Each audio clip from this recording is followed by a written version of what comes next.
Today, we're digging into what it really takes to keep a high-risk operation safe.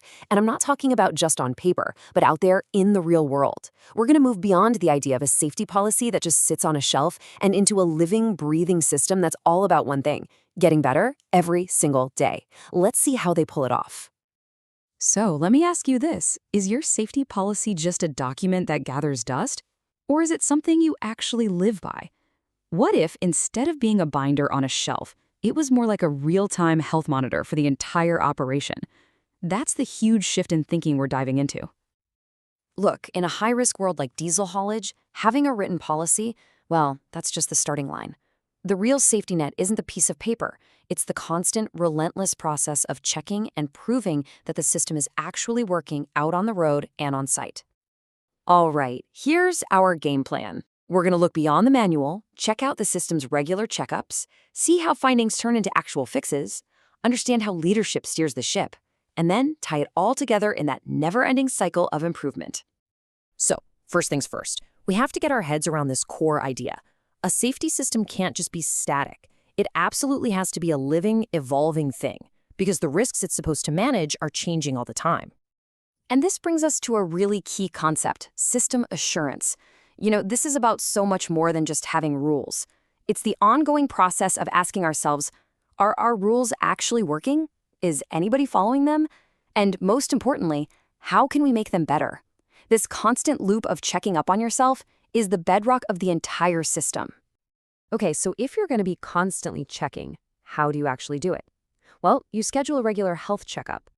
Let's get into the proactive part of the system, the audits and inspections that act like its regular diagnostic scans. What's pretty amazing here is just how often and how deep these checks go. I mean, you've got weekly on-the-ground inspections by the Health, Safety, Security, and Environment, or HSSE officers, and it goes all the way up to annual reviews with the top leadership. This creates this incredible multi-layered safety net that's designed to catch issues at every single level, from the daily grind right up to the yearly strategy.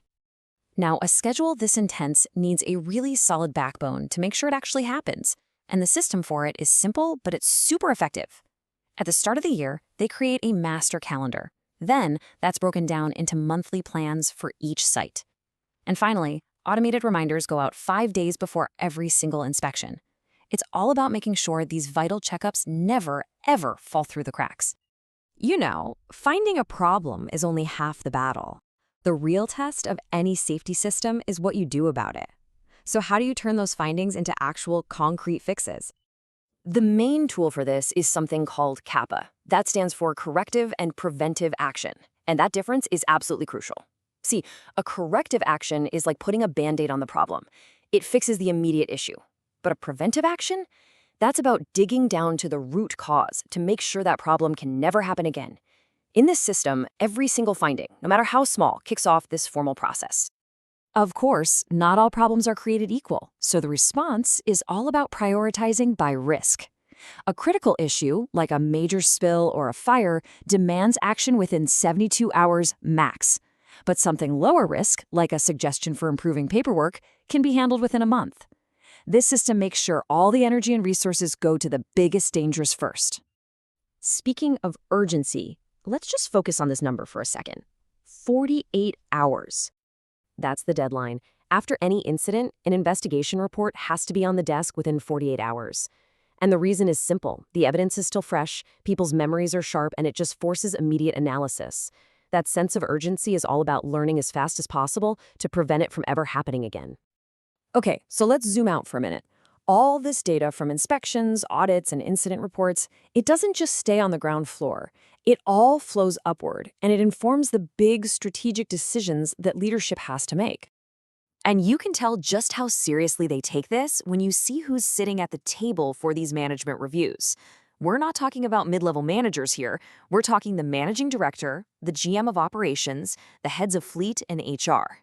When the top brass is personally reviewing safety data, it stops being a departmental task and becomes a core business priority, period. And these meetings are all about being honest with the data. Take a look at this snapshot. They hit their goal of 0 lost time injuries, and they completed their emergency drills. Those are huge wins. But they can also see, clear as day, that they fell short on PPE compliance, hitting 92%. The point here isn't to play the blame game, it's about diagnosis. This data gives them a laser-focused view of exactly where the system needs to get stronger. And these reviews, they lead to real action. A key decision that came out of this one was to pilot a digital incident reporting app. Now, that's not just some small tweak. That's a strategic move to make reporting faster and easier for the folks on the ground, which in turn feeds better, quicker data right back into the system for the next review. So when you pull all these pieces together, you can really see that system assurance isn't some project with a start and an end date. It's a continuous, self-reinforcing loop. It never stops. And here it is, the cycle of assurance in 5 simple steps. You monitor what's happening through all those audits. You analyze what you find. You act on it with that formal CAPA process. Then leadership reviews how the whole system is doing. And here's the magic part. That review sets new goals that feed right back into step 1. Each step fuels the next one, creating this powerful engine that just drives constant improvement.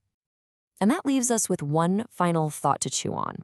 In a system like this, one that's built from the ground up to admit that things will go wrong, is the ultimate goal to have a perfect, spotless record?